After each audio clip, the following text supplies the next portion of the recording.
Welcome back to my channel! So, today's video is nabasa niyo naman sa title. Magkakaroon tayo ng story time sa ating video na to. And today's vlog is, ganito lang setup natin. And by the way, dito ako kay Madam Ivan. Si Madam Ivan and Celebi umalis. So, ako muna yung naatasan ni Madam Ivan, maiwan dito. And nag-request din kasi ako na dito muna ako. Kasi nga, may ginagawa ako. Paalis-alis kasi ako kasi meron akong inaasikasong something. Pero, huwag mo natin ikwento yun dito. Sa next vlog natin yun. Pero today is, meron nga akong story time about sa inyo. And bago tayo mag-story time, mag-haul muna tayo ng mga napamili ko sa Thailand. Kasi, na-realize ko na hindi pa pala ako nakapag-haul.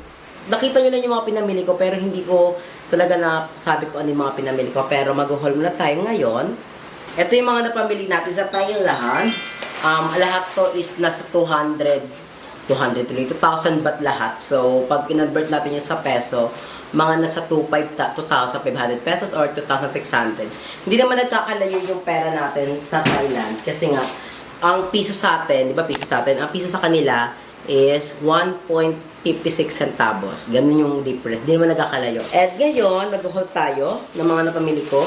I'm sure yung iba nakita na to, pero meron kasing mga iba na, alam mo yun, hindi nilalapad yung vlog ko about doon. Ito lang yung napanood nila, kaya mag-share na lang din tayo. Pero kung napanood nyo naman na yung mga pinamili ko, wag ano lang kayo, fast forward na lang kayo sa ating chika sa ating vlog. Pero kung hindi kayo nagmamadali, panoorin nyo muna ako dito. Ayan, mga napamili ko sa Thailand. Pinaka masayang na purchase ko sa Thailand is ito, Snake brand. Ayan. Focus na natin. Ayan yung napamili ko.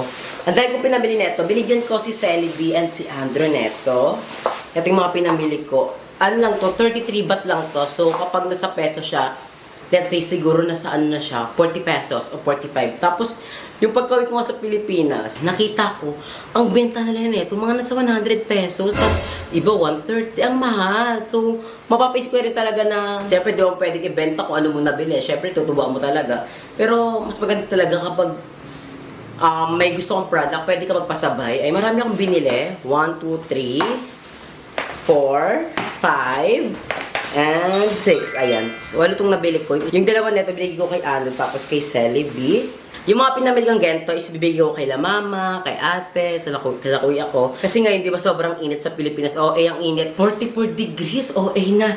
Ang init. So, maganda rin gumamit ng ganito. Kasi pag gumamit ka nito, in-apply mo sa katawan mo, meron siyang cooling effect. So, maganda siya gamitin. Kasi ngayon talaga sobrang init. Hindi man lahat ng tao is merong aircon, di ba? Kaya maganda rin talaga na alam mo yun, kaya paano, ma-escape mo yung init ng panahon. Dapat marami kang bibilihin kasi mura lang naman talaga siya, 33 baht. Kaso lang, takaw siya sa space ng maleta. Isipin mo ganito, malaki siya eh. Tapos pag ilagay mo sa maleta, malakas siya kumain ng space. Hindi mo to pwedeng matupi kasi ano siya, lata. And hindi ko naman pwedeng isalin-salin na lang na i-transfer sa plastic para kahit papaano maging ano siya. Pero sayang kasi lagayan. So, feel ko pag once pumunta ko ng Thailand, bibili ako ng madaming ganito and magdadala na ako ng malaking maleta. At take ko nga pala kay Kuya Jigs sa aming Thailand experience. Lagi ko pagpapasalamat si Kuya Jigs. And mag-subscribe kayo sa channel niya kasi sabi niya nga, kapag nag-100,000 subscribers siya, isasama niya sa out of the country. Kasama si Madam Ivan and yung ibang bayot. So, lahat yung expense paid. Kaya subscribe na kayo kasi baka kayo yung mapiling. Diba? All expense paid ni Kuya Jigs. Ayan. Tapos, next natin. Ang init ngayon. Mapapansin, tignan nyo yung mukha ko, Pawis na pawis. Pawis. Tapos, ngayon lang umulan. Pero, yung singaw ng lupa ang baho. Kasi alam mo naman, sobrang init. Tapos ito, bumili ako ng mga face mask. Ayan, hindi ko pa siya nagagamit ngayon kasi nga gusto ko muna siya i-haul. Tapos doon ko siya gagamitin na. Bumili ako ng dalawang lifting face mask. Acne Care, bagay sa akin to kasi marami akong acne. Whitening mask. Ayan, maganda rin to. Gusto ko rin to kasi di ba umitim yung mukha ko sa Palawan. Ayan, skin barrier. Ayan, dalawa. Tagdadalaw binili ko. Ang presyo neto per piece is 19 baht. So, na-excite akong i-try siya kasi mura lang. Sana di magkaroon ng reaction yung face ko na tsaka. Pero na-excite ako gamitin to. Basta sa mga vlog ko, i-update ko kayo kapag in-apply ko siya. Super excited na i-share sa inyo to. Bumili kasi ako nito. Pero eto gamit na. Wala na yung laman. Ginagamit ko sa bahay itong sabon na to. Sobrang ganda ng sabon na to. Pag ginagamit ko siya, para akong nagsasabon ng gatas. Grabe.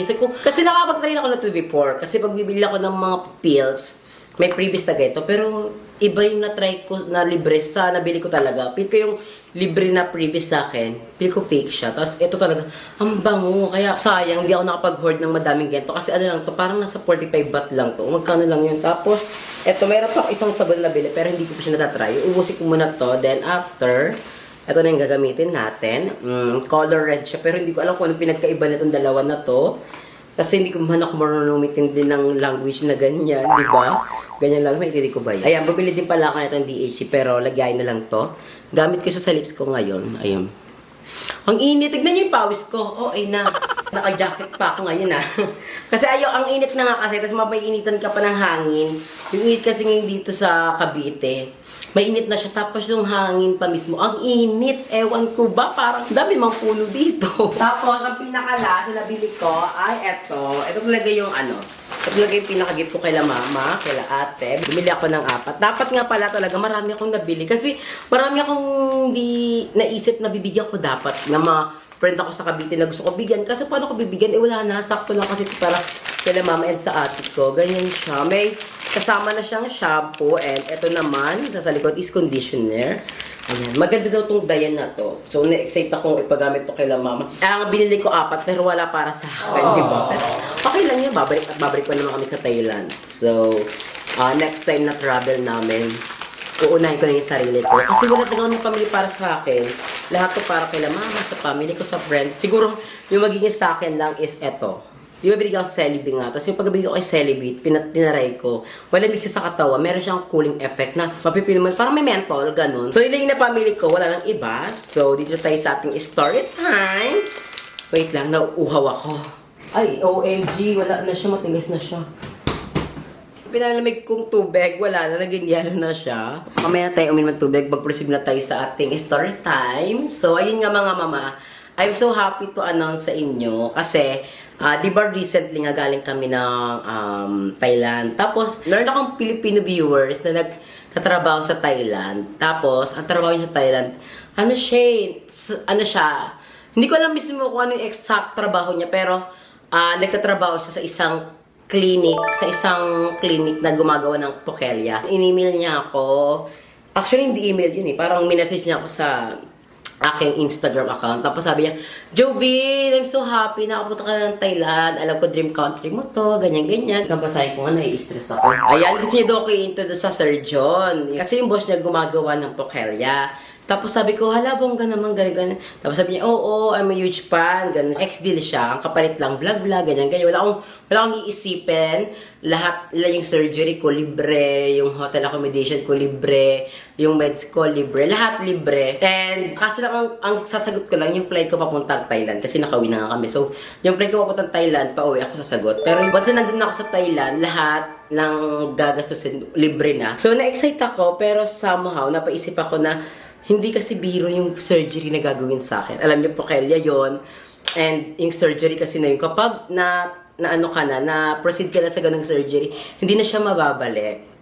So, napaisip ako na, gusto ko ba talaga to?